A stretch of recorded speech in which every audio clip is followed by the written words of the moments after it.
Isang ordinaryong bus driver noong kabataan, naging pinuno ng isang bansa. Ngunit ngayon, inaakusahan ng Estados Unidos bilang isa sa pinakamalaking narco-terrorist sa mundo. Sino nga ba talaga si Nicolas Maduro, ang nangingibabaw na leader ng Venezuela o ang pinakatanyag na target ng pandigdigang pursuit ng hustisya? This is presented to you by Education 4708. Just proceed to view the full content. Magandang araw mga ka-EDOX at welcome pong muli sa ating channel.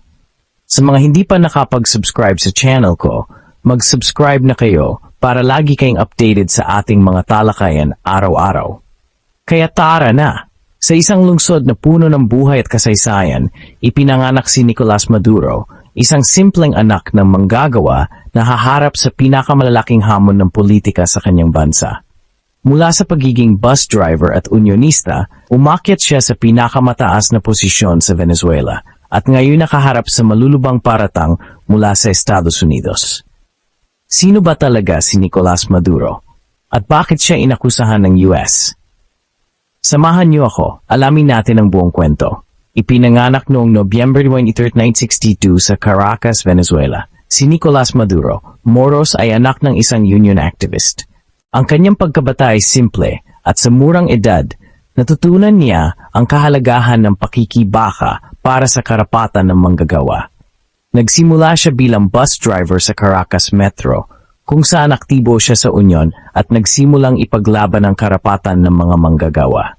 Dito nagsimula ang kanyang political journey na nagdala sa kanya sa mata ng kilusang pinamumunuan ni Hugo Chavez. Noong 1990s, sumali si Maduro sa kilusang Bolivarian ni Hugo Chavez.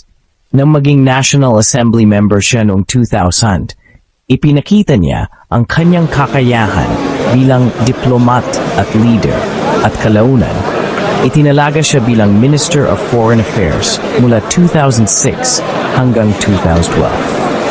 Ang kanyang pinakamalaking pagkakataon ay dumating nang si Chavez mismo ang pumili sa kanya bilang vice-presidente noong 2012, isang taon bago mamatay ang kanyang mentor. Matapos mamatay si Hugo Chavez noong 2013, si Maduro ang naging interim president at kalaunan ay nanalo sa special election para tapusin ang termino ni Chavez. Ngunit hindi naging madali ang kanyang pamumuno. Sa ilalim ng kanyang administrasyon, bumagsak ang ekonomiya ng Venezuela, nagkaroon ng hyperinflation, matinding kakulangan sa pagkain at gamot, at milyon-milyong Venezuelan ang napilitang lumikas. Maraming protesta ang inilunsad. Maraming kritiko ang tumawag kay Maduro bilang authoritarian. Maraming eleksyon ang hindi kinilalang ibang bansa at organisasyong internasyonal bilang lehitimo. Ang kanyang administrasyon ay pinuna sa paglabag sa karapatang pantao, pagsupil sa oposisyon, at pagkitil sa kalayaan ng media.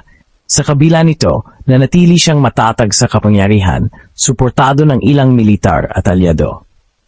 Ngunit ang pinakamalaking kontrobersya ay ang akusasyon mula sa Estados Unidos. Inakusahan si Maduro at ang kanyang pamilya ng pamumuno sa isang malawakang drug trafficking network na kilala sa US bilang Cartel de los Soles na diumano'y nagtutulak ng cocaine mula Venezuela patungong Amerika.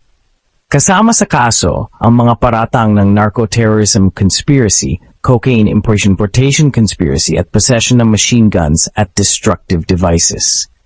Ayon sa US, ginamit ni Maduro ang kanyang kapangyarihan at gobyerno upang palihim na isulong ang operasyon ng droga.